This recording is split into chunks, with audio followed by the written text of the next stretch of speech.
प्रभु जगन्नाथ की सुभद्रा देवी की আর একবার বলা যাবে? বলো বলদেব প্রভু কি। হ্যাঁ, সামনেই রথযাত্রা। আর আপনারা আজকে পুরী ধামের কথা শুনছেন। প্রভু জগন্নাথ অনাথের নাথ যিনি। এই পুরী ধামের কথা বললে আপনাদের একটু বলেই রাখি, জীবনে একবার, কমসে কম একবার যাওয়ার লাগে, যেতেই হবে। কারণ পুরী ধামে এই মন্দিরের রথচক্র যদি কেউ দর্শন করে, তার সাক্ষাৎ ভগবানকে দর্শন হয়ে যায়। কারণ অর্চা বিগ্রহ রূপে কলিকালে স্বয়ং ভগবান, আর পুরী ধামকে বলা হয় সাক্ষাৎ বৈকুণ্ঠ ধাম। কেমন? তাই জীবনে একবার অন্তত পুরী ধামের মাটিতে গিয়ে প্রণাম দিয়ে আসতে হবে ভগবানকে। তাহলে পুনর্জন্ম নইতে মামেতি অর্জুন, তার আর জন্ম হবে না।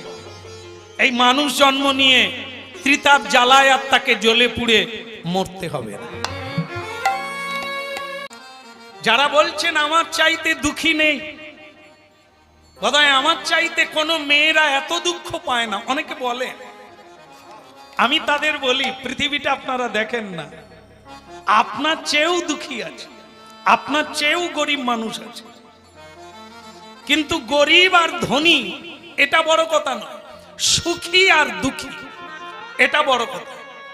কে সুখী কে দুঃখী? ধন থাকলেই সুখী হয় না। যদি হতো তাহলে ধনী কি মামলায় লড়তো? ধনী কি কাঁদতো? না। ধনে যদি প্রাণ বাঁচত, ধনী কি কোনোদিন মরতো?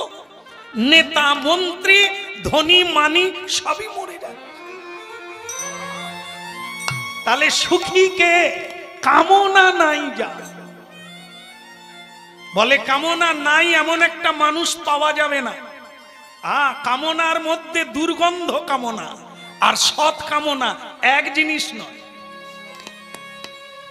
এই যে আজকে এখানে হরিনাম হচ্ছে, কমিটিতে বহুজন যোগ দিয়েছে, যারা অনেক কষ্ট করে মানুষের দাঁড়ে দাঁড়ে চাঁদা কালেকশন করে এই এত বড় আয়োজন করেছে। ওদিকে সেবা চলছে, এদিকেও সেবা চলছে, এটা কম জিনিস না। তো যারা করছেন তারা তো মহানতা প্রাপ্ত, কত মানুষের কল্যাণ করিয়ে দিচ্ছে। এটা সামান্য জিনিস না। এ মানুষ বুঝতে পারবে না যে তার কিভাবে কল্যাণ হচ্ছে। এই যে আপনাদেরকে এনে বসিয়ে দিয়েছে, শেষে প্রসাদ দেবে আপনাদেরকে, আপনাদেরই দেওয়া ধন আপনাদেরকে দিয়ে দেবে। হ্যাঁ, এ পৃথিবীর তাপ বাড়ছে কেন? না, পৃথিবীর সকল রসকে শোষণ করে সূর্যদেব টেনে নিচ্ছে। আবার তিনি কি করছেন? সমুদ্রের নোনা জলকে বাষ্পায়িত করে টেনে নিয়ে বৃষ্টির দ্বারা পৃথিবীকে রসস্থ করছে। সমুদ্রের জল নোনা, চাষ হয় না, খাওয়াও যায় না। কিন্তু তিনি যখন টেনে নেন, শোধন করে বৃষ্টির দ্বারা পৃথিবীতে বর্ষণ করে, সেটা কি হয় না, তার দ্বারা মরা প্রাণও বেঁচে ওঠে। তার মানে কি? পৃথিবীর রস টেনে নিয়ে শোধন করে পৃথিবীর কল্যাণের জন্য আবার বর্ষণ করছে। নানা ভাবে মানুষের অসৎ উপায়,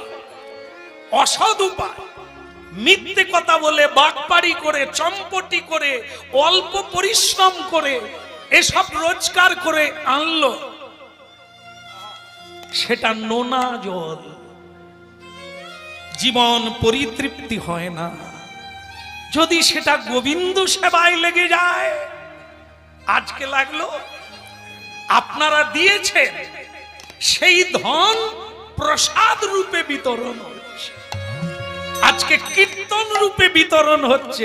এ আপনাদেরই অর্থ, শুধু নিয়ে গোবিন্দ গ্রহণ করে প্রসাদ রূপে বিতরণ করছে মানুষকে।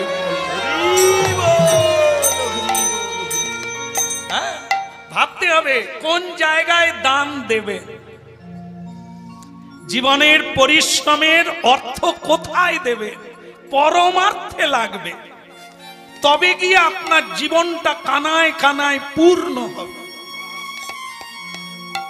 হ্যাঁ, তাই জন্য শ্রীকৃষ্ণ ভজনের পরমার্থ অর্থ হচ্ছে এটা যে তিনি সংসারকে বিসর্জন দিয়ে পূর্ণ জীবনটাকে গোবিন্দ সেবায় লাগাবেন বলে আজকে তালিছা মহাপাত্র শ্রী রাধা গোবিন্দের চরণে উপস্থিত হয়ে গেলেন। মুখ দেখলেই বোঝা যায়। পুরী ধামের পান্ডাগণ বললেন, এই ছেলে, এদিকে আয়, এদিকে আয়। আসলে কি জানেন তো, প্রণাম সকলেই করে, কিন্তু এক একজনের প্রণাম আছে দেখলেই মনে হবে ভেতরে ভক্তি আছে। আর এক একজন প্রণাম করে কিরকম,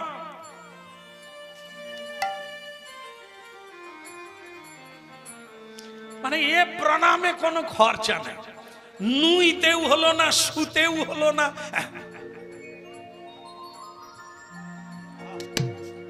শর্টকাট। কেমন এতে এ জগতের বিশ্বপিতাও না আশীর্বাদ করবে, আরে মা বাবাও না দিতে পারবে কি? এই জন্য প্রণাম হচ্ছে, ভারতীয় প্রণাম হচ্ছে দু রকমের। এক হচ্ছে হাঁটু গেড়ে পঞ্চাঙ্গ, আর হচ্ছে সাষ্টাঙ্গ শয়ন করে প্রণাম। এই দুই প্রণাম হচ্ছে ভারতীয় আধ্যাত্মিক প্রণাম, যা মানুষ করেন আর ভগবানের কৃপা প্রাপ্ত। সুন্দর লালা সুচির দুলালা নাচত শ্রী বৃন্দাবন মে। সুন্দর লালা সুচির দুলালা নাচত শ্রী বৃন্দাবন মে। সুন্দর লালা সুচির দুলালা নাচত শ্রী বৃন্দাবন মে। বলো সুন্দর লালা সুচির দুলালা নাচত শ্রী বৃন্দাবন মে। ভালে চন্দন তিলক মনোহর, ভালে চন্দন তিলক মনোহর, ভালে চন্দন তিলক মনোহর, ভালে চন্দন তিলক মনোহর। অলকা তিলকা কপলন মে। সুন্দর লালা সুচির দুলালা নাচত শ্রী বৃন্দাবন মে। বলো সুন্দর লালা সুচির দুলালা নাচত শ্রী বৃন্দাবন মে। হরি বল। বলো প্রভু জগন্নাথ কি, বলো বৃন্দাবন বিহারী লাল কি। ভক্তমন্ডলী মায়েরা নিযুক্ত হয়ে গেল। মুখ দেখেই পান্ডারা বললে, এ খোকা, তুমি ভগবানের সেবায় লাগবে, এসো জীবনে লিখে দাও, তুমি কোনোদিন সংসারে যাবে না, সংসার করবে না। বলে, ও আমি লিখে দিয়েছি। আমার মা বাবা আমাকে বিয়ে দিয়ে এই যা সকলেই করেছে, আমাকেও তাই বানাতে চেয়েছিলেন, কিন্তু আমি সবকে নাকচ করে দিয়ে আমি ভগবানের সেবক হব বলেই এসেছি। তবে ভক্তমণ্ডলী মায়েরা, কীর্তন শুনে এই ধারণা যেন না হয় যে আমরা যারা বিয়ে করে ফেলেছি, সংসারে আছি, আমাদের বোধহয় গোবিন্দের কৃপা হবে না। ভুল করবেন না। এটা মহাপ্রভু ভগবান শ্রীকৃষ্ণ, রামচন্দ্র কেউ বলেন না, কোনো মহাপুরুষ বলেন না। শুধু বলেছেন যেটা, সেটা কি, গৃহে থাকো, বনে থাকো, হাগৌরাঙ্গ বলি না। যে যে অবস্থায় থাকেন শুধু তাকে স্মরণ করতে হবে, তাকে বাদ দিয়ে সংসার করা যাবে না। কৃষ্ণের সংসার করো, ছাড়ি অনাচার, নামে রুচি জীবে দয়া, সর্বধর্ম সার। প্রতি সংসারে কৃষ্ণই হবে মালিক, এটা হচ্ছে সংসারী জীবের একমাত্র কর্তব্য। ভগবানকে মালিক করে তুমি তার দাস হবে, তোমার আর পাপ থাকবে না।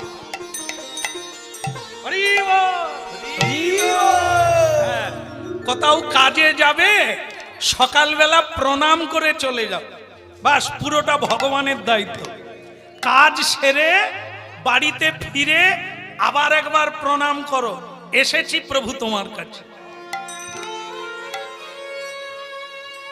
হ্যাঁ, আমাদের এই হরিনাম শুনে আজকে একটা ভালো হয়েছে কি, আগে এটা ছিল না।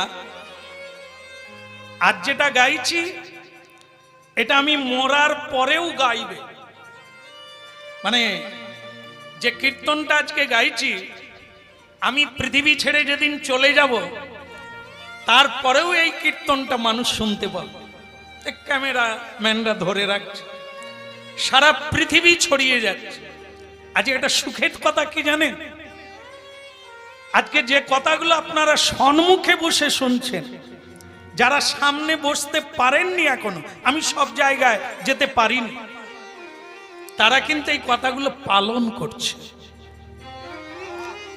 বহু মানুষ প্রসাদ ভোজি হয়ে গেছে, বহু মানুষ ললাটে তিলক দিয়েছে, কুমারী মেয়েরা তিলক দিয়ে কলেজে যাচ্ছে, অবাক হবেন আপনারা। তুলসীর মালা পরে যুবক ছেলেরা ঝোলামালা ধরেছে, এই হরিনাম। এটি এমন একটি জায়গা, তাই ভক্তমণ্ডলী মায়েরা, এ কথা মাটিতে পড়ে না, কারো না কারো ভেতরে প্রবেশ করছে, আর কারো না কারো জীবনে গিয়ে দরজায় আঘাত করছে। মানুষের যদি পরিবর্তন হয় তাহলে শোনার পরে হয়, অন্যভাবে নয়। একটা মেয়ে মা হরিনাম শুনে সে কৃষ্ণ ভক্ত হয়ে গেল, কিন্তু তার স্বামীটা এই পথে এলো না। মোটর বাইকে করে স্ত্রীকে নিয়ে বাজারে যাবে, তার স্ত্রী তুলসী দেবীকে প্রণাম করে তুলসী তলার মাটি নিয়ে স্বামীর কপালে দিতে গেছে। স্বামী রেগে এক ধাক্কা মারল মেয়েটাকে, হাত থেকে মাটি পড়ে গেল। স্বামী বলল, ওসব আদিক্ষেতা রেখে দাও, পয়সা দিয়ে মোটরসাইকেল কিনেছি, পয়সা খরচা করে বাজারে যাচ্ছি, তোমার ভগবান কি করবে, রেখে দাও ওসব, মাটি ফেলে দেবে। মেয়েটা চোখের জলে বলল, স্বামী প্রণাম করতে তো খরচা লাগে না, সবকিছুতে খরচা আছে, ভগবানকে একটা প্রণাম দিলে জীবনের কোনো কিছু ক্ষতি হয় না, বরং লাভ হয়। তাই তুমি এত বিরক্ত হয়ে গেলে, আমার উপরে এভাবে তুমি অত্যাচার করলে, তাতে দুঃখ নাই। তুমি যে ভগবানকে অবজ্ঞা করলে, এটা তো তোমার দুঃখের শেষ নাই। তাই তুমি বুঝে দেখো, এখন আর হরিনাম বাসরে যেতে হবে না। তুমি যে মোবাইলটা দিন রাত্রি দেখো, ওটা একটু খুলে দেখো, কাজ করতে করতে একটু কানে হরিনাম নাও, বুঝতে পারবে জীবনটা কি। ভগবান সোনার পালঙ্ক ছেড়ে কেন পৃথিবীতে অবতার পুরুষ হয়ে ধর্ম বোঝাতে এলেন মানুষকে? মানুষের কল্যাণের জন্য। হতভাগা মানুষ একবার ভেবে দেখবে না? ঠিক আছে ঠিক আছে, অত বেশি জ্ঞান দিতে হবে না, চলো। গেল কিছু দূর গিয়ে কি ভগবানের লীলা, অ্যাক্সিডেন্ট হয়ে গেল। ও মায়েরা, বউটা পড়ে গেল গাড়ি থেকে, ছেলেটার একটা পা নষ্ট হয়ে গেল, হাসপাতালে শুয়াছে, তার স্ত্রী চরণে হাত বুলোচ্ছে। ছেলেটা ক্ষোভ করে বলল, এই তোমার ভগবান, একটা পা আমার বাদ চলে গেল, আমি আর কর্ম করতে পারবো না, আর বোধহয় খেতে পাবো না, এই কি তোমার ভগবান? আমি না হয় ভগবানকে ডাকিনি, কিন্তু তুমি তো ডাকতে, তাহলে এই হলো কেন, আমার একটা পা চলে গেল কেন? মেয়েটা বললেন, স্বামী তোমার হয়ে আমি জানিয়েছিলাম বলে তবু তোমার একটা পা গেছে। যদি না ঈশ্বরকে জানাতাম, তোমার দুটো পাই হয়তো চলে যেত, বা প্রাণটাই চলে যেত। তুমি কি করতে? ভাবো, বিপদ হবে না তা না, কিন্তু বিপদ ভঞ্জনকে প্রণাম করে গেলে তিনি রক্ষা করে। শেষ রক্ষাটা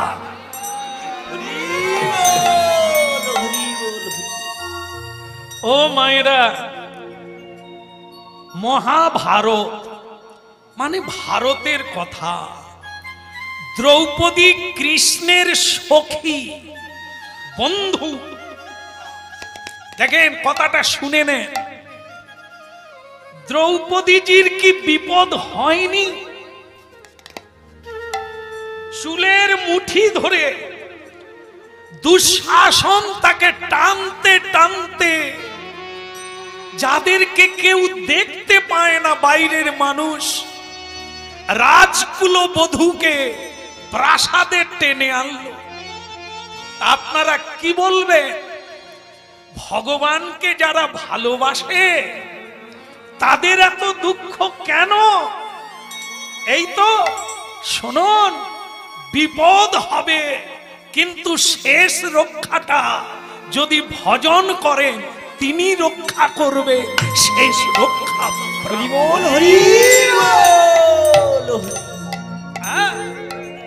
একদিন দ্রৌপদী দুঃখ করে কৃষ্ণকে বলেছিলেন, কৃষ্ণ, তোমার উপর আমার রাগ আছে।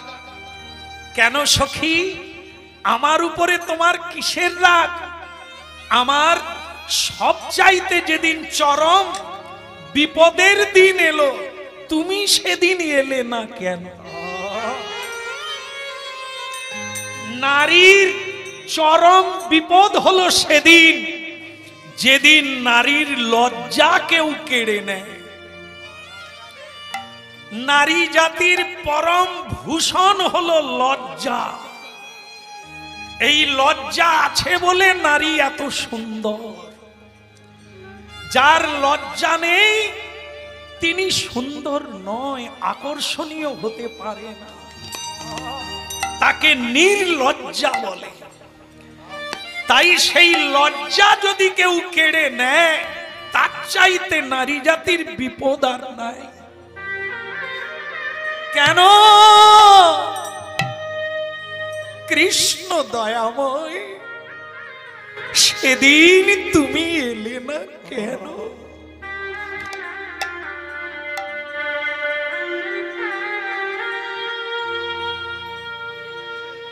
কৃষ্ণ বলছেন, দ্রৌপদী, আমি তো দাঁড়ায়েছিলাম সভায়, কেউ আমারে দেখে না, কিন্তু তুমি যখন এক হাতে কাপড় ধরলে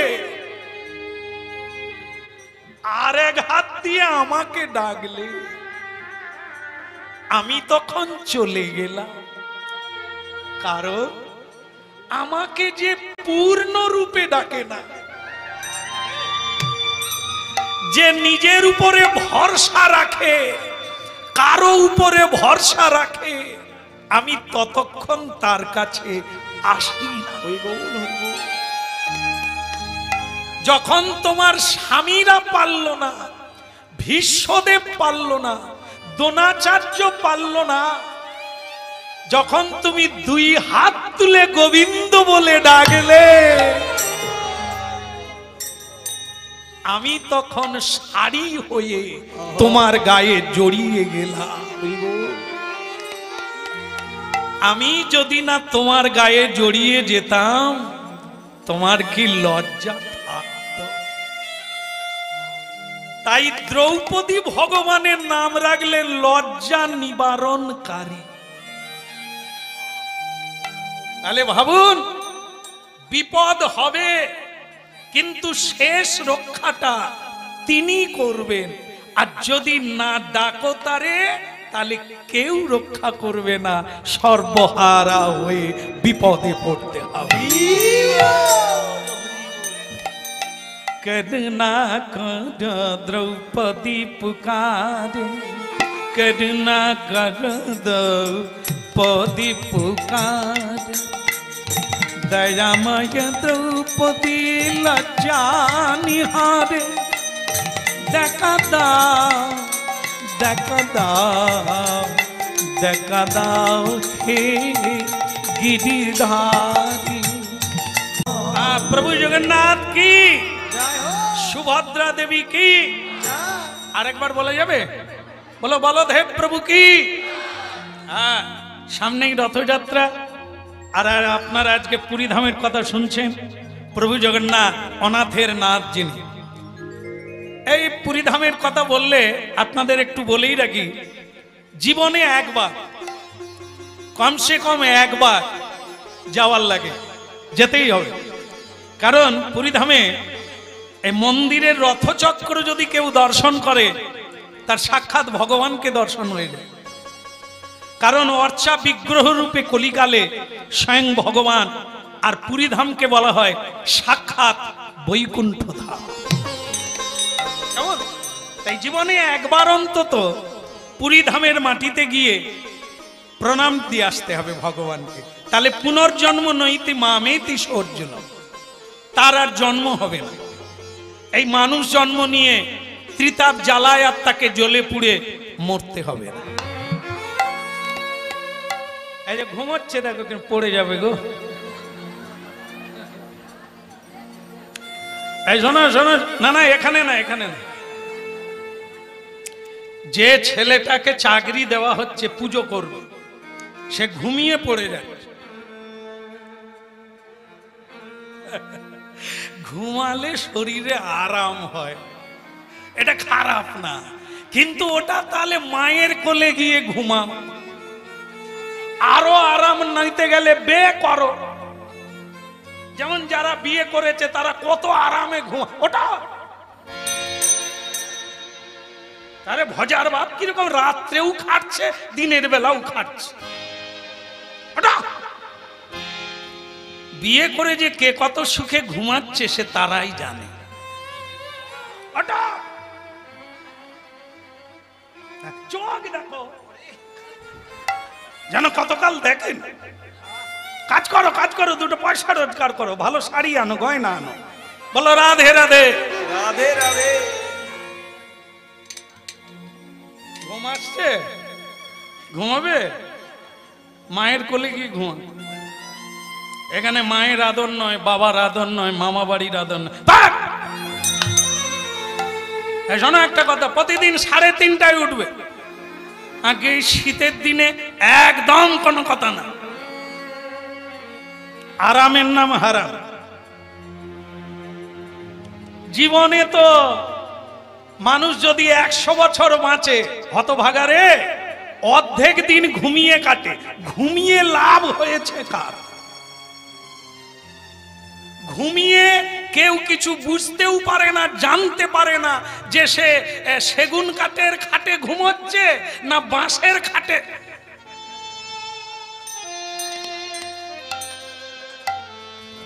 ঘুমিয়ে জানতে পারে। তবু মানুষের কিরকম নেশা দেখুন, যে খাটে ঘুমাবে তার কত ডিজাইন দরকার, ঘুমাবে না দেখবে। হ্যাঁ, অনেকের খাটে আবার আয়না লাগানো, কেন জানি না। না আমি জানলাম কি করে, কীর্তন গাইতে গিয়ে তো বাঁশা পাই, আমি খালি ভেবে পাই না খাটে আয়না কেন। কেউ বলতেও পারে না, দলের ছেলেদের এরা বলে তো আমাদের খাটি নাই, তো কি করে জানে। যাই হোক, যারা লাগায় তারা জানে এত আরাম দেয়। কি তাদেরই স্ত্রীর সঙ্গে মামলা চলছে, ছেলের সঙ্গে মামলা চলছে। এরা খাটে ঘুমায়, পাশের টেবিলে ঘুমের ট্যাবলেট পড়ে আছে। এই তো ঘুম পাড়ায়।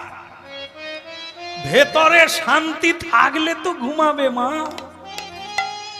কিছু কিছু লোক জানেন তো এত শান্তি পায় ট্যাবলেট খেয়ে ঘুমায়। হরিনাম শুনতে চলে এসেছে, দিব্যি খুঁটো ধরে ঘুমোচ্ছে। সকলে বাড়ি চলে গেছে, সে আর যায় না। আমি বললাম কি ব্যাপার, আপনি বাড়ি যাবেন না? বলে একটু ঘুম ধরে গিয়েছিল, তাই এবার যাব। তোমার হরিনাম খুব ভালো হয়েছে। আমি বললাম আপনাকে আমি লক্ষ্য রেখেছি, ঘন্টা তিনেক গাইলাম আর আপনিও ঘন্টা তিনেক গাইলেন,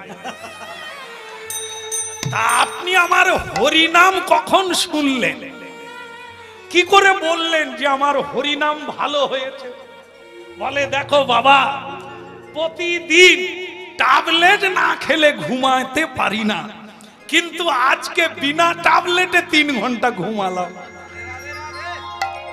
তাহলে কি তোমার হরিনাম ভালো হয়নি? আমি তাহলেও কাজ হচ্ছে, তাহলে ভালো ঘুম হচ্ছে। গুরুদেবকে বললাম যে আমার হরিনাম শুনে যদি কেউ বিনা ট্যাবলেটে ঘুমায় সেটাও কি মঙ্গল? গুরুদেব বলে তবু তো ট্যাবলেটের খরচা থেকে গেল। কেউ যদি শান্তি পায় সেটা খারাপ কি? ঘুমাক না, ইনজেকশন দিয়ে তাকে জাগাস না। নিতাই গৌর হরি হরি বল। কটায় উঠতে হবে বললাম? মনে রাখো, প্রতিদিন শীত গ্রীষ্ম বর্ষা 3:30টায় উঠবে। আপনারা যারা হরিনাম শুনছেন আপনারা ভাবলেন ভাগ্যিস ওই চাকরি আমরা নিই না। না, এ উপদেশ সকলের জন্য। 3:30টায় উঠে স্নান করে ভোর 4টার সময় মন্দিরে ঢুকুন। যার যেমন মন্দির আছে, বাড়িতে মন্দিরে ভগবানের মঙ্গল আরতি করুন। ভজ গৌরাঙ্গ কহ গৌরাঙ্গ লহ গৌরাঙ্গে তো নাম রে। ভজ গৌরাঙ্গ কহ গৌরাঙ্গ লহ গৌরাঙ্গের নাম রে। ভজ গৌরাঙ্গ কহ গৌরাঙ্গ লহ গৌরাঙ্গের নাম রে।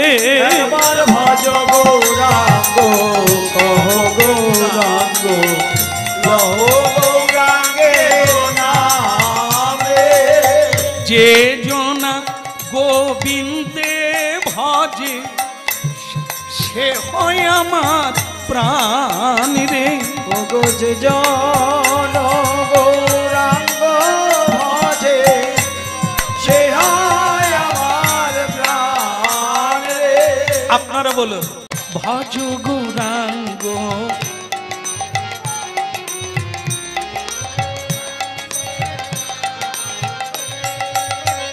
ভজ গৌরাঙ্গ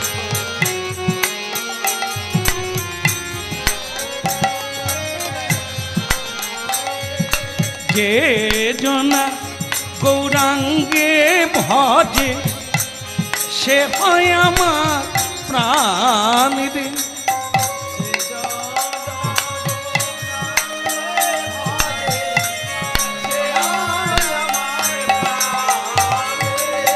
হরে কৃষ্ণ কৃষ্ণ কৃষ্ণ হরে হরে হরে রাম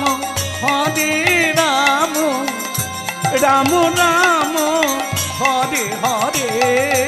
হরে কৃষ্ণ কৃষ্ণ কৃষ্ণ হরে হরে হরে রাম রাম রাম হরে হরে। ভজ শ্রী কৃষ্ণ কহ শ্রী কৃষ্ণ লহ শ্রী কৃষ্ণের নাম রে। যে জনা শ্রী কৃষ্ণ ভজে সে হয় আমার প্রাণ রে। ভজ শ্রীকৃষ্ণ কহ শ্রীকৃষ্ণ, লও শ্রীকৃষ্ণের নাম রে।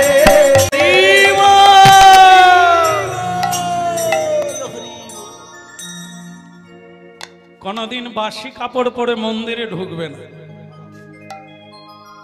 পায়ে জল না দিয়ে তুমি কোনদিন জগন্নাথ মন্দিরে ঢুকবে না। প্রতিদিনের কাপড় প্রতিদিন পরিষ্কার করবে। পরিষ্কার পরিচ্ছন্নতাই হলো পবিত্রতা। এটাই তোমার জীবনের প্রথম সোপান। কোনদিন আলস্য করবে না, ভেতরে উদ্দীপন রাখবে। উদ্যমে নহি সিদ্ধন্তি ন কার্য, ওটাই পুজো। উদ্যম নিয়ে এগিয়ে যাওয়াটাই হলো পুজো। কতটা করলে সেটা ভেতরের ভক্তি, কিন্তু এগিয়ে যাওয়াটার নামই হচ্ছে পুজো। এগিয়ে যাওয়ার নামই জীবন, পিছিয়ে পড়ার নাম হচ্ছে মৃত্যু। কোনো কিছুতে হেরে গেলে চলবে না। মনুষ্য জীবনটাই হচ্ছে লড়াই। এই লড়াইয়ে বেঁচে থাকলে সেই হয় জয়ী। দেবতারাও তাকে কর্নিশ করে। মানুষ পুজো করে, মানুষ মানুষকে পুজো করে। কেন করে? যখন মানুষ দেবতায় পরিণত। আজ প্রতি শুধু ভারতবর্ষে অন্যান্য দেশেও পর্যন্ত মহাত্মা গান্ধী পুজো হয়, রবীন্দ্রনাথজির পুজো হয়, জন্মদিবস মৃত্যু দিবস পালন করে পৃথিবীর মানুষ। শুধু আত্মীয় স্বজন নয়, নেতাজি সুভাষচন্দ্র, ক্ষুদিরাম, কারা এরা? আত্মবলিদান, যারা জগতের কল্যাণের জন্য আত্মত্যাগ, এই তো পূজা। শুধু নিজের জন্য যারা করে, ভগবানের পুজোও যারা করে শুধু নিজের জন্য, একে স্বার্থপর বলে। এরা নিভে যাওয়া প্রদীপ, এরা বোঝে না এই জগতের মধ্যে ঈশ্বর সর্বময় হয়ে আছে। তাই জগতের কল্যাণের জন্য যারা আত্মবলিদান করে তারা পুজো পায় জগতে, দেবতা বলে। আপনারা অত্যন্ত সাধকের মতো শুনছেন। একটা জিনিস আপনারা কোনোদিন অনুভব করবেন, প্রকৃতভাবে এই হরি তত্ত্বটা জানতে পারলে আপনার চোখের জল আসবে না। মানে এ জগতের কোনো কিছুতে আপনি দুঃখ অনুভব করবেন না। এই হলো ভগবত তত্ত্ব। এরই জন্য হরিনাম শুনতে হয়। যেমন আজকে অনেকে ভয় পাচ্ছে, এই স্বামী কি বলবে, এ শাশুড়ি কি বলবে, সংসারের লোকে কি বলবে, আর লোকে কি, এই সবাই আমরা একটা ভয়ে ভীত। এই ভয় আর থাকবে না।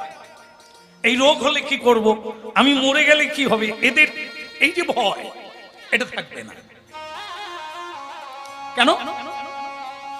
দেখেন ক্ষুদিরাম, ক্ষুদিরাম বসু মেদিনীপুরের ছেলে, তিনি ফাঁসির মঞ্চে হেসেছিলেন। ফাঁসির মঞ্চে হেসেছিলেন। লোকে বলেছিল যে আপনি হাসছেন, 33 কোটি মানুষ কাঁদছে আপনার জন্য, আর আপনি হাসছেন। ক্ষুদিরাম বলেছিলেন যারা জানে না তারা কাঁদে। জানা অজানাটা কি?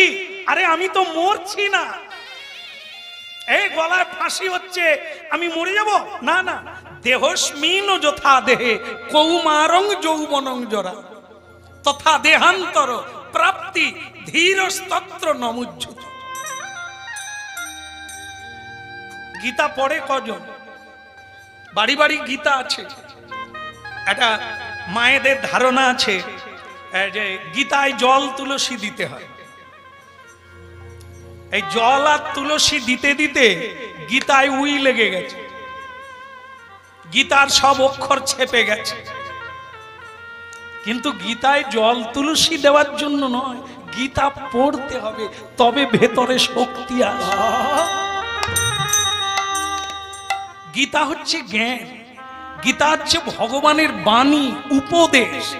কি করে সংসারে জীবন যাপন করবে, কি করে তুমি ভয় থেকে দূরীভূত হয়ে সবল হয়ে দাঁড়াবে, কি করে তুমি অমর হবে, এই বাণী ওতে লেখা আছে।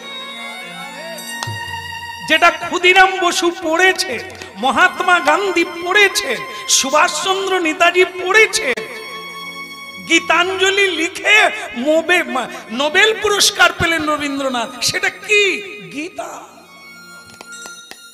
ভাবতে হবে, গীতা বাদ দিয়ে জীবন হয় না।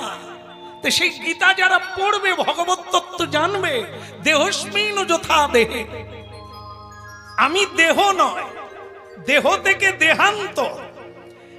আগে ছিলাম অন্য দেহে, এখন এলাম এই দেহে। একে ছেড়ে দিয়ে আবার একটা দেহ পাবো। দেহ থেকে দেহান্তর, দেহান্তর প্রাপ্তি ধীরস্তত্র নমজ্জুত। ধীর ব্যক্তি, পণ্ডিত ব্যক্তি, জ্ঞাতা ব্যক্তি কেউ মরে গেলেও কাঁদে না, নিজে মরবার জন্যও কাঁদে না। নিতাই গৌর নির্ভয় হয়ে যাবে, কারো দ্বারা আপনি দুঃখ পাবেন না, কষ্ট পাবেন না, সদা আনন্দময় হয়ে যাবে। এই হলো কৃষ্ণ। এটা জানতে হবে, এই তত্ত্বটা হৃদয়ঙ্গম করতে হবে, তবে আপনিও জয় জয়কার হয়ে যাবেন। আর লোকে বলবে না না মানুষ তারা তো নয়,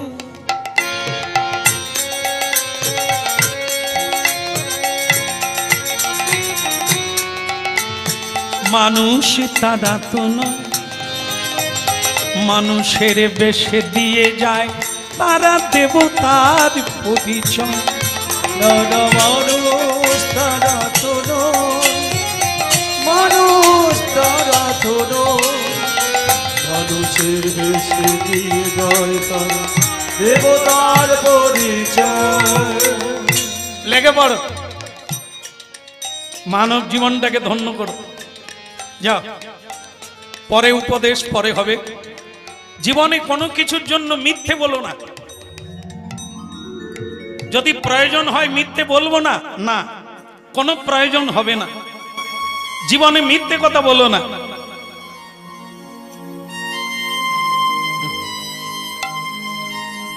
কারবার দেখো, ওটুন ওটুন মা, জয়নিতে জয়নিতে, বসুন বসুন মা। রোজগার করেন নাকি? ও ঠাকুমা, আপনি রোজগার করেন নাকি? তবু টাকা দিয়ে দিন। রোজগার করেনি তবু টাকা দিয়ে। ঠিক আছে, বসে পড়ুন। হ্যাঁ বসুন। বলো রাধে রাধে। যে মায়েদের দিতে হবে সে মায়েরা আমাকে দিচ্ছে, আশীর্বাদ দিয়ে রাখেন। 1 বছর আগে চলে গেলেও ক্ষতি নাই, আর 2 বছর থেকেও কোনো লাভ নাই। বেঁচে থাকে কেন? হরি ভজনের জন্য, কাজের জন্য। কাজ যদি না করতে পারো আর শুয়ে শুয়ে লাভ কি? ক্ষুদিরাম বলছে আমি দেহটা ছাড়বো, আবার জন্ম নেব। যদি না চিনতে পারো, গলায় ফাঁস দেখতে পাবে, দাগ দেখতে পাবে, আমি আবার আসবো। তা দেখছেন তো কতটা কোনো ভয় নাই, দুঃখ নাই, একবার স্টিল হয়ে আছে। মানুষ কেঁদে পাগল হয়ে যাচ্ছে, যে মরবে সে কাঁদে না কেন? গীতা, ভগবত তত্ত্ব। মানুষকে এই বেশি দিন বাঁচাও ভালো নয়, কম দিনও না। যে কদিন জীবিতং পঞ্চদিনানি, সে নারী হোক আর পুরুষ হোক, 5 দিন বাঁচো, কিছু করে বাঁচো, না করেও খেয়ে দে ঘুমিয়ে লালা রে লালা। তারপরে গেল রে মারল রে মারল। কি ধুমধাম করে অন্নপ্রাশন, আমাকে কীর্তনে ডেকেছে। সে বাবা মা কি খুশি জানেন তো, বুড়ো বয়সে ছেলে পেয়েছে। কি খরচা, জমি জায়গা বিক্রি করে লেগে পড়েছে, এত আনন্দ। আমি বলি দেখেন, ছাগল দেখেছেন? দূর বাবু, ছাগল কি দেখবো নি, ছাগল তো আমি নিজেও চাষ করি। কাকে শোনাচ্ছি ছাগলের কথা? তা ছাগল দেখবেন জন্মের পরেই লাফালাফি করে, ছাগল বাচ্চা। তো একটা ছাগল বাচ্চা সে লাফালাফি করছে, ঢিপির উপরে উঠে পড়ছে, আবার লাফিয়ে মায়ের কাছে আসছে। তার মা মানে পাঁঠি,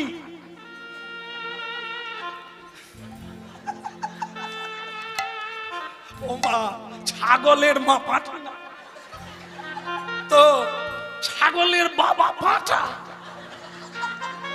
সে তো সকলে জানে।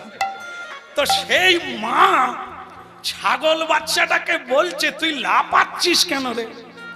ছাগল বাচ্চা তার মা এই আষাঢ় মাসে, এই জ্যৈষ্ঠের শেষ আষাঢ় আসছে, তো বলে মা, আশ্বিন মাসে দুর্গা পূজার আগে যে কাশফুল হয়, কাশফুল জানেন তো, লাল রঙের কাশফুল দেখেননি? দেখবেন, এবারে খুঁজবেন। তো ছাগল বাচ্চা বলছে, মা আমি কাশফুল খাবো আশ্বিন মাসে, এই জন্য আমি আনন্দে লাফাচ্ছি। তার মা তখন বলে, কচি রে,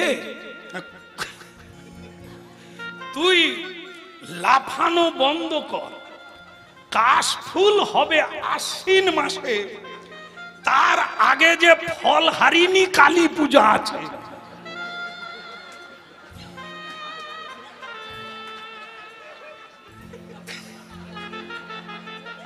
না না, এরা খালি লাফায় জানেন তো। এই জন্য বলছে, তুই আগে কালী পূজার ফেড়া কাটা,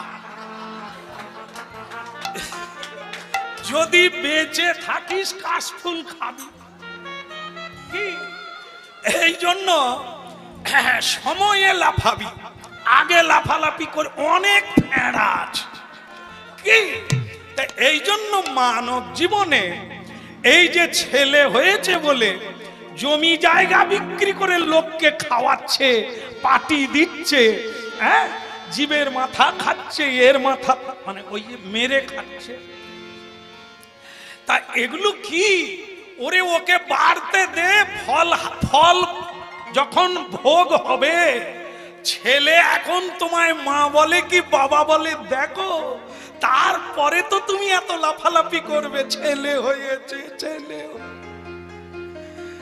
কলেজে ঢুকবে একা, বেরোবে দুজন হয়ে, তখন তুমি কত জমি বিক্রি করতে পারো আমাকে ডাকবে। এই জন্য বলি, লাফালাফি করো না ছেলে হয়েছে বলে।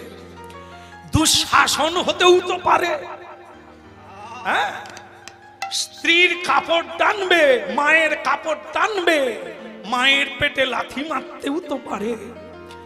কংস নিজের বাবাকে জেলে ঢুকিয়ে রাজ্য শাসন করেছিল। কৃষ্ণ মায়ের বুকের পাষাণ নাবিয়ে মাকে মুক্ত করেছিল।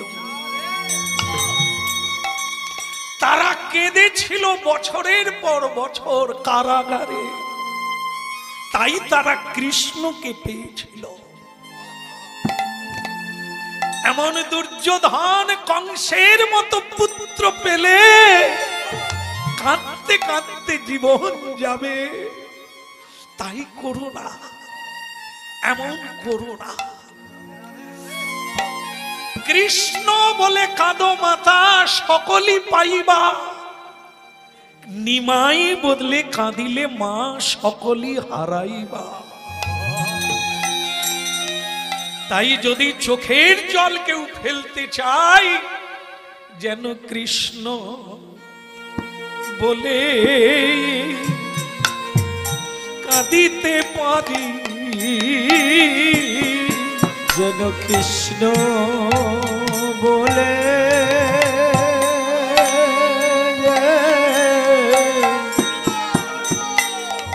আমি কাঁদিতে পারি।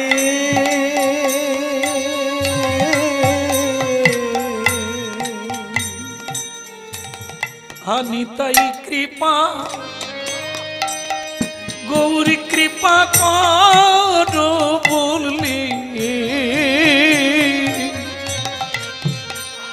যেন কৃষ্ণ বলি।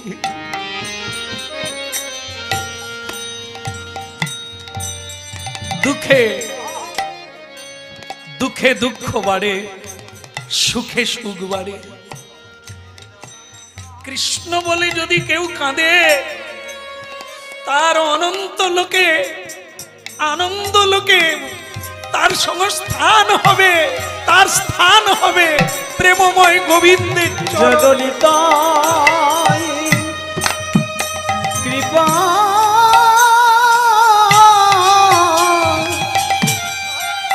আমায় করো বলে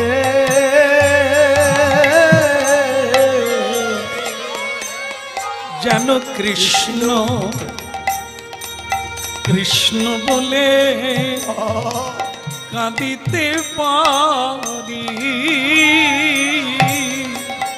জননী তাই কৃপা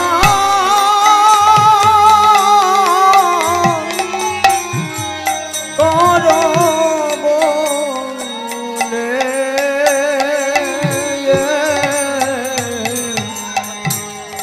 যেন কৃষ্ণ কৃপা করিতে পারে। একটা কথা ভুলে যাবেন না, অভিনয় করে কাঁদা যাবে না, এ কান্নার মূল্য নেই। প্রণাম আর নাম করুন, প্রতিদিন করুন, একদিন দেখবেন অজান্তে আপনার চোখে জল আসবে। কাঁদার অভিনয় করে কাঁদলে এটা অভিনয় হবে কিন্তু ভজন হবে না। প্রতিদিন হরিনাম করুন আর প্রণাম করুন, দেখবেন একদিন নয়নং গলদস্রু ধারয়, একদিন অজান্তে আপনার চোখ দিয়ে জল আসবে, অজান্তে। হ্যাঁ, দুঃখ পেয়ে নয়, কষ্ট পেয়ে নয়, সে কান্না আলাদা। আর কৃষ্ণ নামের কান্না, এ যতই কাঁদবেন তত আনন্দে ফেটে পড়বে। তবে সেটা আসবে, তার জন্য ধৈর্য ধরে নিশ্চিন্তে বিশ্বাস রেখে প্রতিদিন প্রণাম করুন আর নাম করুন, আসবেই। এই ঔষধের ফল হলো এই। ভক্তমণ্ডলী মায়েরা, আমরা যার কথা আজকে শুনছি তালিছা মহাপাত্র, খুব মনোযোগ লেগে গেছে তার সেবা কাজে। প্রতিদিন জগন্নাথকে বলে, প্রভু প্রভু আমি সেবার কিছু জানি না, তুমি আমাকে শিখিয়ে পড়িয়ে নাও, তোমার চরণে রাখো, তুমি যেভাবে করাবে। এই করতে করতে প্রতিদিন মালা গেতে গোবিন্দের ভোলায় দেন। অনেক মালা আসে, মালাও পড়া। একদিনের বিপদ হলো, দেখুন, বলো মহারাজ কি,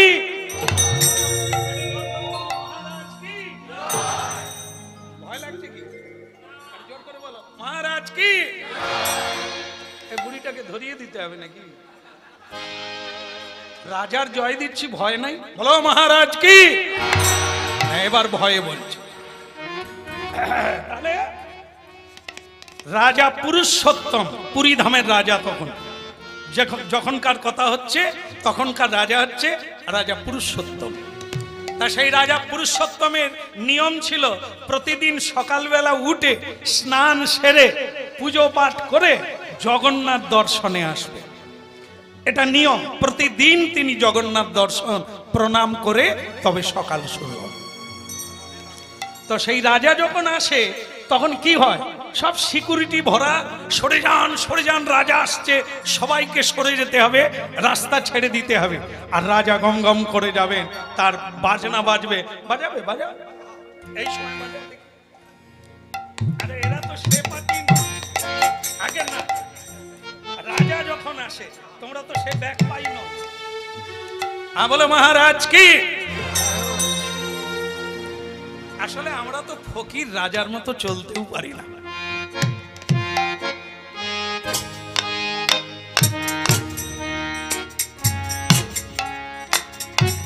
আসলে কি জানেন তো মা, চলা বলাতেই পরিচয় পাওয়া যাবে ভদ্র না অভদ্র।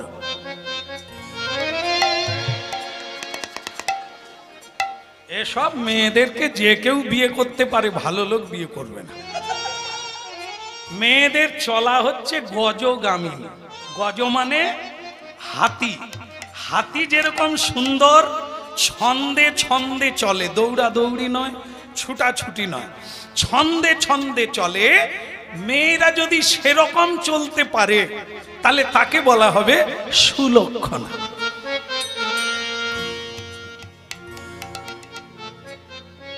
আমি কি পারবো সেরকম? দেখালে আবার হাসাহাসি করেন, ছেড়ে দেন, দরকার নেই। ও যেরকম হয় সেরকম। এখন রাজা রাজার মতো যাচ্ছে, চারিদিকের লোক হই হই রই রই ফেলে দিয়েছে। জগন্নাথকে সুন্দর করে সাজানো হয়েছে। সকালবেলা রাজা দর্শন করবেন। আহা কি রূপ হে দিন মধুর মুরতি প্রীতি রসের। আহা কি রূপ হে দিন মধুর মুরতি প্রীতি রসের সার। আহা কি রূপ হে দিন মধুর মুরতি প্রীতি রসের সার। আহা কি রূপ হে দিন মধুর মুরতি প্রীতি রসের সার। বন্ধ করে দেবো, বন্ধ করে দেবো। এত রাত্রি পর্যন্ত আমি গাই না। 8টায় বলেছিলাম, 8টা পার হলে আর গাইব না। এনারা বলেছিলেন 8:30। প্রাকৃতিক দুর্যোগে ঠেলে ঠেলে চলে এসেছি, তাই এতটা বেলা হয়ে গেল। এবার ঘুম ঘুম লাগছে কিরকম আমাকে। আপনাদের দেখে মনে হচ্ছে না, কিন্তু আমার ভেতরে ঘুম ঘুম চলে আসছে। তবে আর বেশি কষ্ট দেব নাই, অনেকে খায় নাই। ওদিকে যারা রান্না করছে তারা বলছে তাড়াতাড়ি ছেড়ে দেবেন, আমাদের গুলো কি হবে। অনেকে বিপদে পড়ে জামে পড়ে গেছে, আর উঠতে পারে নাই। অনেকে তো ধারে ছিল, কাটিয়ে আসছে। ওই জন্য চালাক হতে হয়। কীর্তনে গেলে কখনো মাঝখানে বসতে নাই, ধারে ধারে থাকবে, ধারে ধারে চলে যাবে। কি যারা চাপে পড়ে গেছে আর উঠতে পারে না, বেরোতে পারছে না, থাকতে পারছে, কিন্তু তবে লাভ আছে। চেপে চুপে থেকে গেল তো 2-4টা ঢুকে যাবে। আর যারা ধারে আছে তারা চঞ্চলের মতো। কি যে লীলা হচ্ছে বুঝিতে পারি নাই। তুই যদি ওদিকেও খাবি এদিকেও খাবি, কোন দিকটা বুঝবি বল? এক এক দিক সার। অসুবিধে নাই তো? আর 5 মিনিট হলে অসুবিধে নাই তো? আমি বলে কয়ে করি বাবু, না হলে ছেড়ে দেবো। বলো রাধা মাধব কি? তাহলে মহারাজের হলো কি? নম ব্রহ্মণ্য দেবায় গো ব্রহ্মণ্য হিতায় জগদ্ধিতায় কৃষ্ণায় গোবিন্দা ওই নমো নমঃ। গোবিন্দায় নমো নমঃ। খুব ভালো লেগেছে। পূজারি কি বদল হয়েছে নাকি? আগে হ্যাঁ হুজুর, একজন নতুন ছেলে পূজায় লেগেছে। ও ভারী সুন্দর করে ভগবানের সেবা পুজো করে। হ্যাঁ, দেখেই মনে হচ্ছে ভগবানকে ভারী সুন্দর লাগছে। এমন না হলে হয় না। যার দিকে তাকালে চিত্তমনকে আকর্ষণ করবে, এটা সেবকের দ্বারাই হয়। ভালো সেবক থাকলে ভগবানের সেবা হবে, তাকালেই বোঝা যাবে জীবন্ত। আর না হলে কিছু কিছু পূজারি আছে শুধু খাবে আর ভস ভস করে ঘুমাবে। ভগবানের গায়েও ময়লা, যে পূজা করে তারও গায়ে ময়লা। পোশাক আশাক ধোয়ে না, এখানে ভগবান আনন্দ পায় না। তাই যাক, ছেলেটি ভালো। কিন্তু আমার একটা আর্জি আছে, আমি একটু জগন্নাথ দেবের প্রসাদী মালা নিতে চাই। পাওয়া যাবে? এটা খুব মূল্যবান জিনিস। জগন্নাথ দেবের প্রসাদী মালা, মানে তার গলায় যে মালা থাকে, সেই প্রসাদী মালা যারা পায়, যা চাইবে তাই পাবে। ওরা সবাই আবার পাবে না। মহান মহান ব্যক্তি ছাড়া জগন্নাথের কোন প্রসাদী মালা, বস্ত্র এগুলো পাওয়া যাবে না। খুব মহান ব্যক্তি হতে হবে, খুব বড় ভক্ত, হ্যাঁ, মহান ত্যাগী, হ্যাঁ, মহান পূজারী, এইসব বড় বড় মানুষ যারা ওই মালা, প্রসাদী মালা প্রাপ্ত হন। আজকে যিনি রাজা, হ্যাঁ, স্বয়ং তিনি মালা নিজের থেকেই চাইছে, মহাপ্রভুর একটা প্রসাদী মালা যদি আমাকে দিতেন। কিন্তু একটা ব্যাপার হয়ে গেছেন কি জানেন, যে ছেলেটা পুজো করে না, সকালবেলা জগন্নাথের মালাটা তিনি পরে নিয়েছেন। তার খুব স্বাদ জেগেছিল, প্রভু তোমার প্রসাদী মালা যে পায় সে প্রসাদ হয়ে যায়, সে তোমার কৃপা পেয়ে যায়। আমি যে চাই প্রভু, জীবন যৌবন সব তোমাকে দিয়েছি, আমাকে কৃপা করো। সে মালাটা সকালবেলা নিজের গলায় পরে নিয়েছে। তাকে ভারী দেখতে সুন্দর ছেলেটিকে, একেই স্বর্ণবর্ণ কান্তি, আবার একবারে নবযৌবন। পুরুষ যাকে বলা হয়, একে বলতে হবে সুপুরুষ। চুলটা এই কাঁধ পর্যন্ত ঝেপে গেছে, অপূর্ব দেখতে, যেন গৌরাঙ্গ মহাপ্রভুর মতো। সেই ছেলেটি সকালবেলা ভগবানের অপূর্ব মালাখানা গলায় পরে নিয়েছে। কিন্তু এদিকে রাজা বলছে, আমি জগন্নাথের প্রসাদী মালা চাই। যিনি বড় পূজারী ছিলেন, প্রধান পূজারী, তিনি তখন বলছে, এই যে তালিছা, আগে কিছু বলবেন? এই জন্য মহারাজ প্রসাদী মালাটা চাইছেন, তুমি জগন্নাথের প্রসাদী মালা মহারাজকে দিয়ে দাও, যাও। বিপদের শেষ নাই। সে কি করলো জানেন? নিজের গলার, মানে যে মালাটা জগন্নাথের প্রসাদী মালা নিজের গলায় পরেছিলেন, আড়ালে গিয়ে ওই মালাটা খুলে আবার জগন্নাথের গলায় দিয়ে দিয়েছে। আবার জগন্নাথের গলায় দিয়ে, প্রভুর গলদেশে দিয়ে হাত জোড় করে কাঁদছে, এই বিপদে বাঁচাও আমার প্রভু গো, এই বিপদে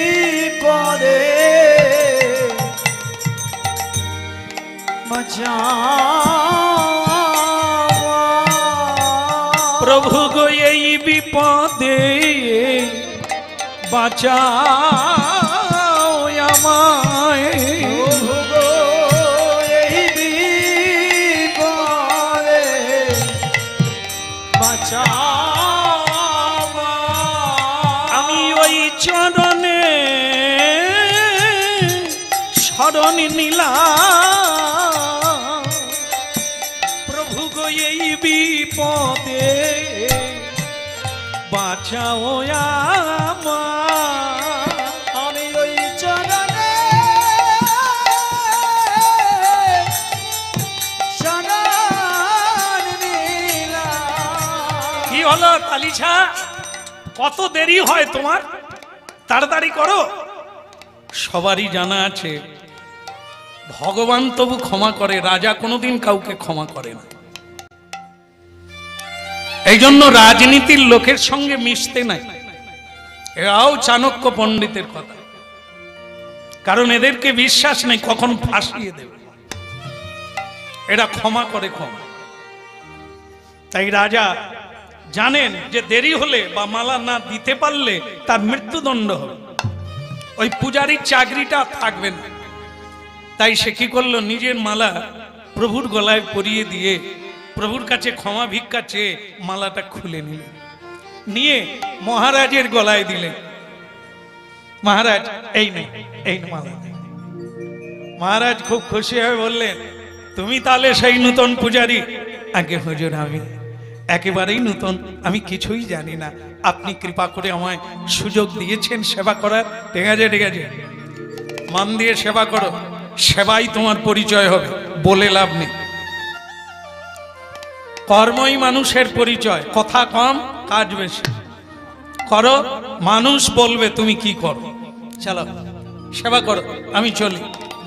এখন এলেন, এসে রানীমাকে বলছে, এই দেখো আজ আমি জগন্নাথের মহাপ্রভুর প্রসাদী মালা প্রাপ্ত হয়েছে। যেই মালা প্রাপ্ত হয়েছে বললেন, অমনি রানীমা বললেন, তা কার মালা পেয়েছ? কেন? প্রভু জগন্নাথ বলে, প্রভু আপনার মালায় কি লেগে আছে দেখেছে? কি?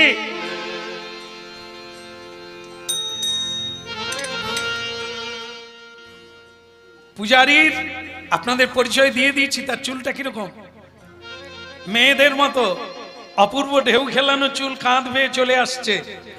সেই গলায় মালাটা পরেছিল, আর সেই গলার মালায় কেশ জড়িয়ে গেছে। সেই মালা জগন্নাথকে পরিয়েছিলেন, আবার খুলে রাজাকে দিয়ে দিয়েছে। রানীমা দেখে বলছে, জগন্নাথের মালা পরলে না কোনো মেয়ে মানুষের গলার মালা পরলে? রাজা বলে, তোমরা মেয়েরা না সন্দেহ?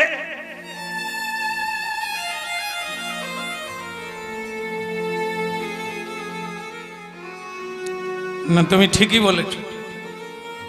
এতে মানে উড়িষ্যার ভাষায় আর হিন্দিতে ওই একই কথা বলেছে। আমরা যেটাকে বলি চুল বা কেশ, কিন্তু হিন্দিতে বা উড়িয়া ভাষায় বলে बाल। কেমন? बाल कहां से आया है? ये तो कोई नारी का बाल है, लेकिन ये बाल क्यों माला पोरा गए? कोई है क्या नहीं?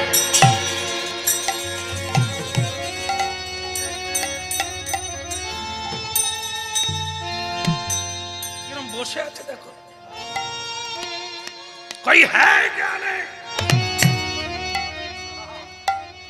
খালি বসে আছে, কাজ কম্ম নেই। যাও তাড়াতাড়ি করে যাও, ওই বেটা পূজারীকে ধরে আনো। কার মালা কার গলায় দিয়েছে হতভাগা? নিশ্চয়ই কোন প্রেমিকা আছে। প্রেমিকার গলায় মালা দিয়ে বেটা সেই মালা আমার গলায় দিয়েছে। ওকে আমি কতুল করব, ওকে আমি মৃত্যুদণ্ড দেব। ধরে নিয়ে আয় ওকে। সে সৈন্যরা একবারে উটি পড়ি করে রাজ আজ্ঞা পালন করতে হবে। চলো বেটা, তোমার পূজারি দেখাচ্ছি। হ্যাঁ, আর সে পূজারি, সে বলছে জগন্নাথকে জানিয়ে দিয়েছি যা করার তিনি করবে। তিনি মন্দিরে গান গাইছে, জয় জগন্নাথ জয় জগন্নাথ জয় জগন্নাথ বলো দে বলো জয় জগন্নাথ জয় জগন্নাথ জয় জগন্নাথ বলো রে জয় জগন্নাথ জয় জগন্নাথ জয় জগন্নাথ বলো দে জয় জগন্নাথ জয় জগন্নাথ জয় জগন্নাথ বলো রে জয় জগন্নাথ জয় জগন্নাথ জয় জগন্নাথ জয় জগন্নাথ জয় জগন্নাথ জয় জগন্নাথ জয় জগন্নাথ জয় জগন্নাথ জয় জগন্নাথ বলো রে জয় জগন্নাথ জয় জগন্নাথ জয় জগন্নাথ বলো রে জয় জগন্নাথ জয় জগন্নাথ জয় জগন্নাথ বলো রে জয় জগন্নাথ জয় জগন্নাথ জয় জগন্নাথ বলো রে তাই গৌর হরি হরি বল জয় জগন্নাথ জয় জগন্নাথ বলো রে জয় জগন্নাথ জয় জগন্নাথ জয় জগন্নাথ বলো রে। তালিছা মহাপাত্র কার নাম? আগে আমার নাম। হ্যাঁ, ভালোই করেছো পরিচয় দিয়ে। চলে এসো। কোথায় যাব? জাহান্নামে। তোমার মরার পাতা মানে ডানা গজিয়েছিল। চলো, এখন মহারাজ বিচার করবে, তারপর তুমি বাঁচবে কি মরবে ওখানেই বোঝা যাবে। চলো। হে প্রভু, অল্প দিনের মধ্যে যেমন তোমার সেবায় আনন্দ পেয়েছিলাম, তেমনি অল্প দিনের মধ্যেই বোধহয় ফুল ঝরে যাবে। জয় ইচ্ছা তোমার। আমি এখন রাজপ্রাসাদে চললাম। রাজপ্রাসাদে পৌঁছে গেল, তালিছা মহাপাত্রকে হাতে পায়ে দড়ি বেঁধে নিয়ে গেল। আগে মহারাজ একে এনেছি। দেখুন আপনারা হরিনাম শুনছেন, কৃষ্ণ ভক্তের বিপদ দেখেন। হবে বিপদ হবে, তবে বিপদ ভঞ্জন যার দৃষ্টিতে রাখে তার বিপদ কাটবে। এই হতভাগা, তুই যে আমার গলায় মালাটা দিলি, মালাটা কার?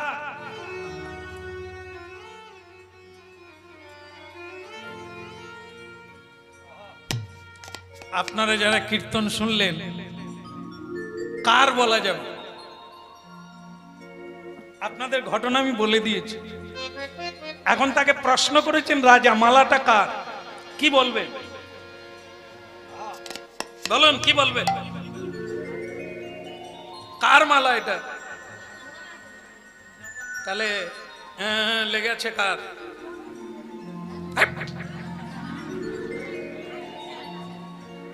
ট্যাবলেট না খেয়ে ঘুমোচ্ছিল। পরিচিতি মা অনেক দূর থেকে চলে আসছে। তা যাই হোক, তো এখন তাকে প্রশ্ন করেছে মালাটা কার?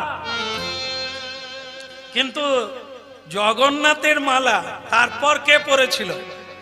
তালিছা মহাপাত্র। তাহলে জগন্নাথের পর সে মালাটা কার? ওর। কিন্তু ও যখন আবার মালাটা জগন্নাথের গলায় দিল, তখন মালাটা কার? তাহলে কি আপনারা ওই রকম করবেন নাকি? নিজেও পরবেন আবার খুলে পরিয়ে দেবেন নাকি? ও সব জায়গায় হবে না, সবার ক্ষেত্রে হবে না।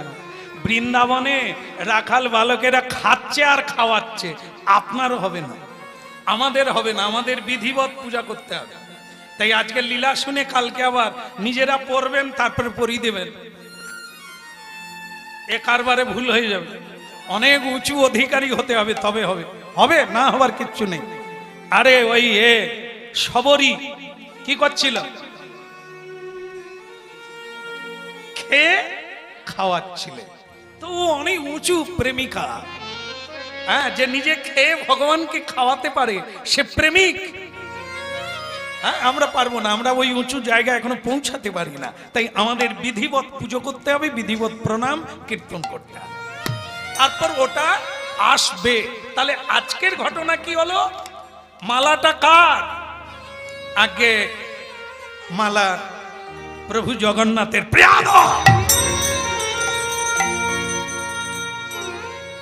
তুমি যদি ব্রাহ্মণ না হতে, তুমি যদি পূজারী না হতে, তাহলে আমি তোমার জিহ্বা কেটে নিতাম। তোমার এত বড় স্পর্ধা, আমি সব সহ্য করি, কিন্তু কেউ মিথ্যে বললে সহ্য করি না। তুমি কি করে বললে মালাটা জগন্নাথের? তা মালায় বাল লেগে আছে কেন? মালাতে বাল কেন? এ বাল কার? জগন্নাথের মাথায় কোনো বাল নাই। আজও গিয়ে দেখবেন ওনার কোনো কেশ নাই। তাই এটা আসলো কোথার থেকে? চালাও, বলো এ বাল কার? আগে মালা যার, বাল তার। মালা যদি জগন্নাথের হয়, তা বালটা কি আমার হবে? ওটাও তার। বেয়াদব, তুমি এত বড় মিথ্যে কথা বলছো আমার সামনে দাঁড়িয়ে। জগন্নাথ, আগামীকাল সকালবেলা আমি আবার জগন্নাথ দর্শনে যাব। যদি জগন্নাথ দেবের বাল আমি না দেখতে পাই, তাহলে তোমার বাল আর থাকবে না। তুমি আর প্রাণ নিয়ে বেঁচে থাকবে না, তোমার মৃত্যুদণ্ড। প্রভাত সময় কালে সচির অঙ্গিনার মাঝে কার গোডা নাচি যাবে।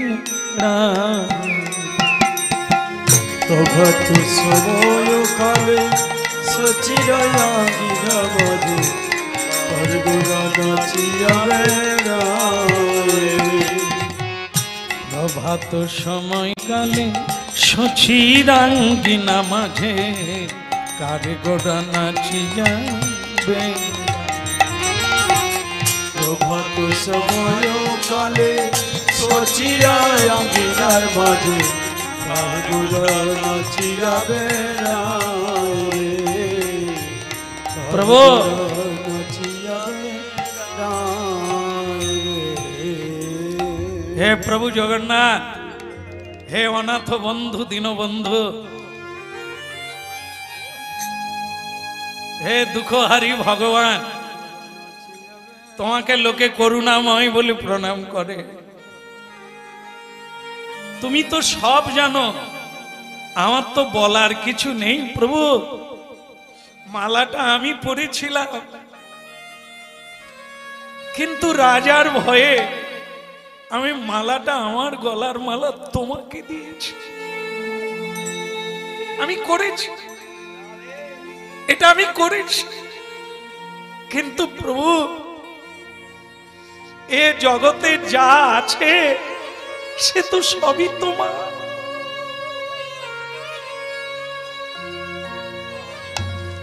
আমি যদি তোমার হই, তাহলে আমার গলার মালা কি তোমায় দিলে আমার অন্যায়? আমি তো তোমার।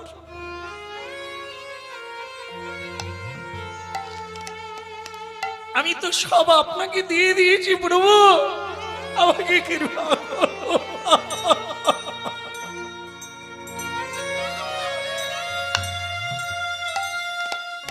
এই সুন্দর পৃথিবীতে আমি তোমার সেবা করতে চাই, আমি মরতে চাই না প্রভু, আমি তোমার সেবা করতে চাই।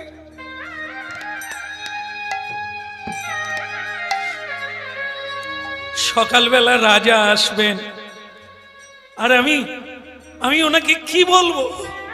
আমি ওনাকে কি করে বলবো? আমি তো বলে দিয়েছি মালা যার বাল তার, কিন্তু আপনার মাথায় তো কোনো বাল নেই, আমি কি দেখাবো?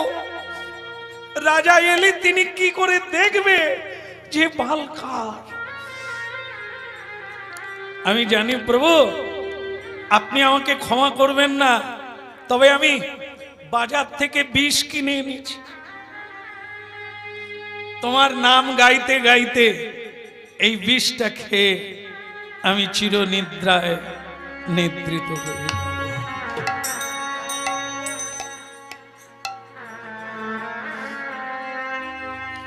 যেই বিষটা খেতে গেল,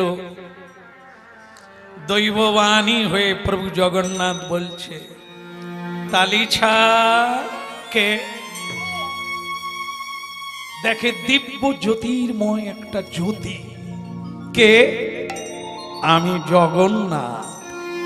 প্রভু প্রণাম, প্রভু প্রণাম, চরণে প্রণাম প্রভু। আপনি অভাগাকে দর্শন দিলেন, মরার আগে। মরবে কেন? আগে আমি যে মিথ্যে বলেছি আপনার বাল নেই, তবু বলেছি জগন্নাথের বাল। মাথা থাকবে, তোমার বাল আছে, তা জগন্নাথের বাল থাকবে না। ভয় করো না। পাপী চেত সুদুরাচার, সে যত বড় পাপী হোক তাপী হোক, চোখের জল দিয়ে যদি কেউ আমার চরণে শরণাগতি হয়, যে এক ফোঁটা চোখের জল দিয়ে যে কৃষ্ণ বলে কাঁদে, তার কান্না কোনোদিন ব্যর্থ হয় না, তোমারও হবে না। তুমি ভয় করো না। রাজাকে সকালবেলা আসতে দাও, তারপর যা লীলা করার আমি করব। রাজা দর্শন করবে, তোমার কোনো ভয় নেই। তো ভক্তমণ্ডলী মায়েরা, শরণাগতিকে ভগবান ত্যাগ করে না, এ লীলাটাই তার প্রমাণ। আপনারা জানেন যে মালাতে বালটা কার? সেটা হচ্ছে পূজারীর। তার মাথায় লম্বা কেশ আছে, সেই কেশটাই ফুলের মালায় জড়িয়ে গেছে। এখন সকালবেলা রাজা রেগে আসছেন, জগন্নাথ দর্শন করবেন আর দেখবেন তার মাথায় বাল আছে। জগন্নাথ স্বামী নয়ন পথগামী ভব তুমি ভব তুমি। জগন্নাথ স্বামী নয়ন পথগামী ভব তুমি ভব তুমি। জগন্নাথ স্বামী নয়ন পথগামী ভব তুমি ভব তুমি। বলো জগন্নাথ স্বামী নয়ন পথগামী ভব তুমি ভব তুমি। কদাচিৎ কালিন্দী তট বিপিন সঙ্গীত তরল মুদাভি নারী বদন কমল সাদ মধুপ রমা শম্ভু ব্রহ্মার মরপতি গণেশার চিত পদ। জগন্নাথ স্বামী নয়ন পথগামী ভব তুমে ভব তুমে। বলো জগন্নাথ স্বামী নয়ন পথগামী ভব তুমি। পতিত পাবন শ্রী জগন্নাথ দেব কি জয় জয়। মহাপ্রভু শ্রী জগন্নাথ দেব কি বলভদ্র প্রভু কি সুভদ্রা দেবী কি নীলাচল ধাম কি। শেষকালে বলি সকল ভক্তবৃন্দ কি নিতাই গৌর প্রেমানন্দে।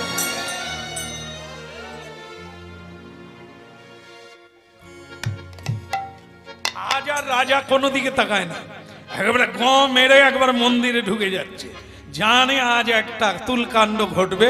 হ্যাঁ, জগন্নাথ দেবের বাল দেখাচ্ছি।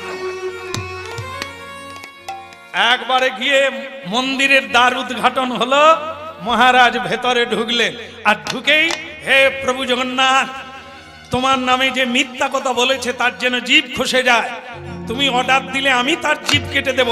হে প্রভু,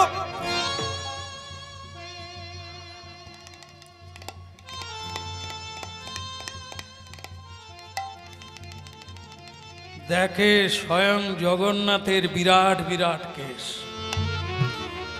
এই এত দূর পর্যন্ত কেশ, কি অপূর্ব দেখতে। জীবনে কেউ দেখে নাই যে জগন্নাথ দেবের কেশ আছে। আজকে স্বয়ং পুরুষোত্তম রাজা এই জীবনে প্রথম দেখলো জগন্নাথ দেবের অপূর্ব ভাবে কেশ এত দূর পর্যন্ত একেবারে। তো সকলে তো উলুধ্বনি করছে, আপনারা যদি করেন কোনো অসুবিধা নেই।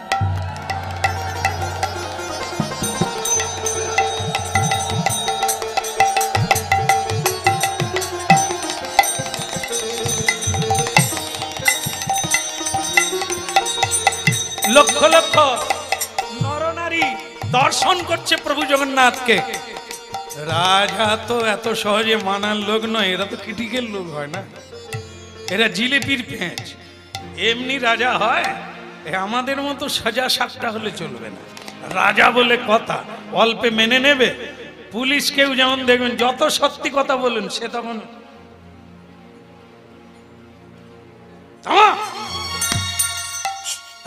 কারা কারা উলু দিয়েছিল হাত তুলুন।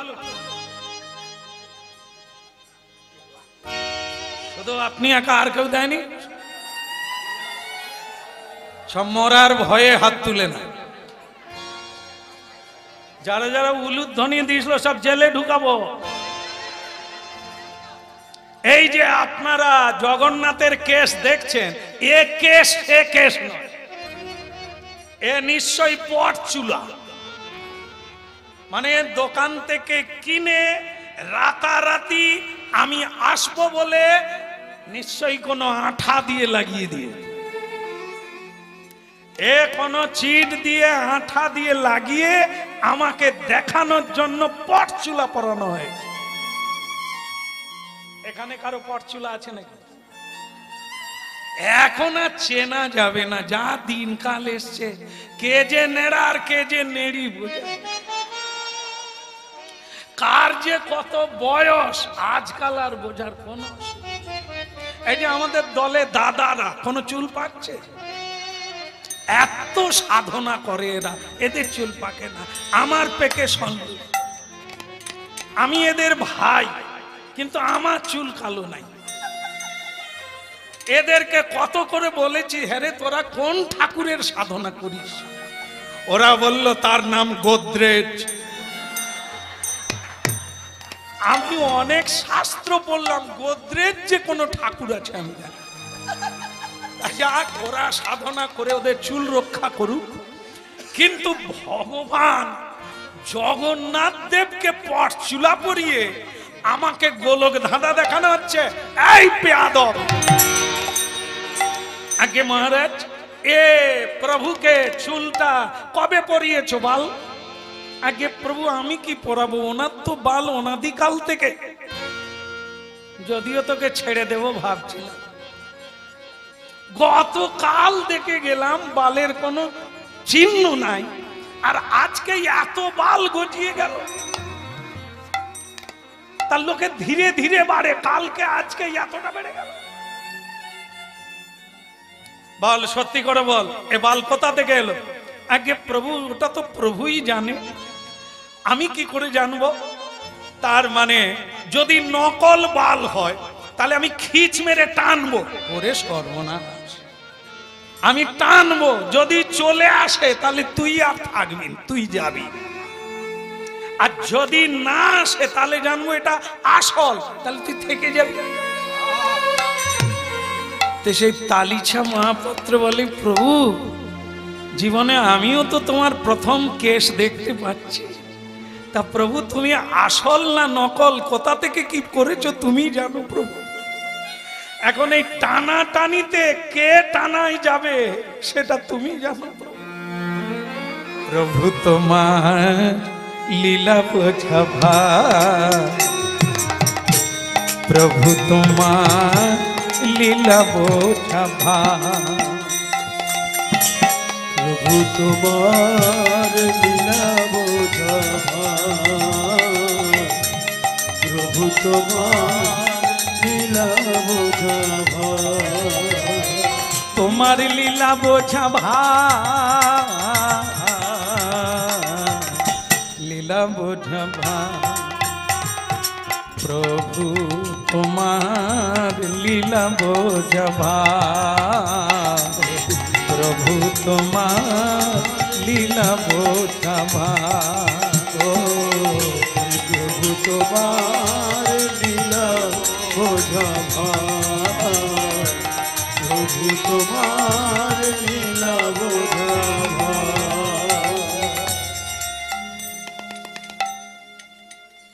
ভগবানকে নিয়ে কখনো তর্ক করতে নেই, ভগবানকে নিয়ে কখনো চ্যালেঞ্জ করতে নেই, ভগবানকে নিয়ে কখনো অহংকার করতে নেই।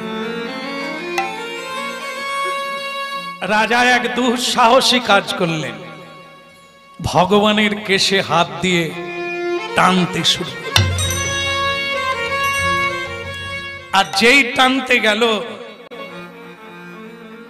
ভগবানের কমল মস্তক থেকে রক্তস্খলন হতে লাগলো।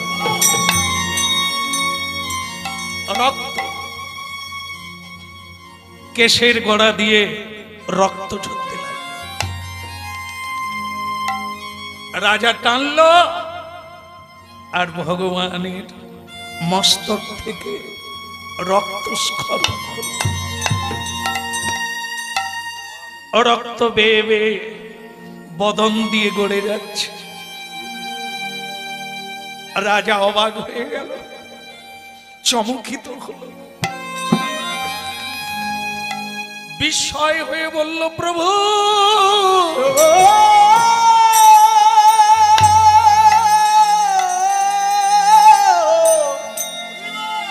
প্রভু হে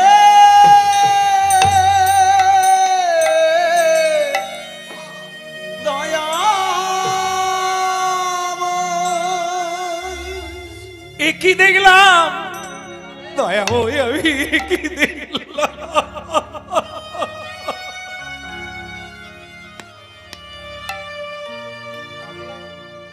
মহারাজ স্বয়ং জগন্নাথ দেবের চরণে পতিত হলে পড়িল চরণ তলে পড়িল চরণ তলে পড়িল চরণ তলে রাজা পড়িল চরণ তলে আমারে ক্ষমা আমারে ক্ষমা কর বলে পড়িল চরণ তলে পড়িল চরণ তলে বলে আমারে ক্ষমা কর বলে ও গো দয়াল হরি হে নিতাই গৌর হরিবা হরিবা ও দয়াল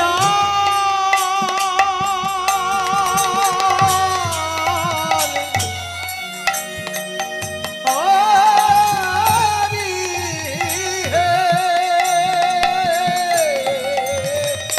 আমারে ক্ষমা কর বলে পড়িল চরণ তলে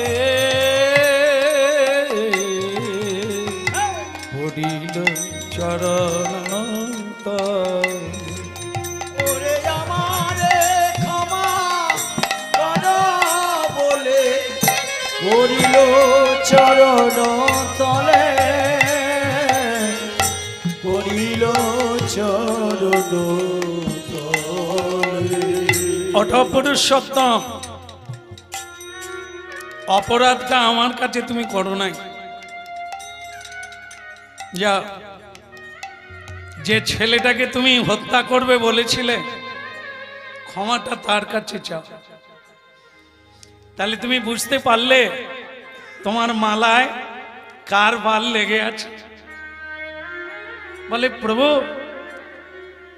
আপনি আপনি আজকে আমাকে এই রূপে দর্শন দিলেন আপনার তো আমি কোনোদিন বাল দেখি নাই ভুল করো না তুমি জানবে ওই বালটা আমার ভক্তের তালিছা মহাপাত্রেরই মাথার কেশ মালায় লেগেছে কিন্তু তালিছা মহাপাত্র তার জীবন মালাটা তার জীবনটা আমাকে দিয়ে দিয়েছে এই জায়গাটাই বলে শেষ করি ভক্ত যখন ভগবানকে আত্মসমর্পণ করে ভগবান তখন সেই ভক্তকে কি করে আত্মসম করে নেয় নিজের আত্মা করে নেয় নিজের করে নেয় তাহলে এখন তালিছা মহাপাত্র যদি আমার মালাটা তার গলায় নেয় তার কেশ যদি মালায় লেগে থাকে তাহলে আমি আর তালিছা মহাপাত্র তো আলাদা নয় হরি বল হরি বল তাহলে তার কেশ আর আমার কেশ তো আলাদা নয় তাই তুমি ভুল করে তাকে কতল করবে তাকে মৃত্যুদণ্ড দেবে এই জন্য তোমাকে আমি এই রূপ দেখালাম তার কেশ আমার কেশ আলাদা নয় ভক্ত হৃদয়ে সদা গোবিন্দ বিশ্রাম গোবিন্দ কহেন মম বৈষ্ণব পরা তাই ভক্ত সেবা ভক্তের কৃপা এত বড় ভগবানের আগে ভক্তের সেবা ভগবানের আগে গুরুদেবের পূজা গুরু সেবা কেন এই সেই তত্ত্ব ভগবান নিজের কেশ বের করে দেখিয়ে দিলেন টানলো তাতে রক্তস্খলন হলো আজও সেই প্রমাণ আছে। পুরীধামে গেলে আপনারা গিয়ে জিজ্ঞাসা করবেন যে তালিছা মহাপাত্র কে, দেখবেন ওখানকার পান্ডারা আপনাদেরকে এই লীলা কীর্তন শুনিয়ে প্রণাম করবে আর বলবে আপনারাও প্রমাণ করে নেন ভগবান কি না করে ভক্তের জন্য। তাই সকলের মনোবাঞ্ছা পূর্ণ হোক এই প্রার্থনা রেখে জগন্নাথের চরণে আজকে মিলন রাখলাম। সবার মঙ্গল।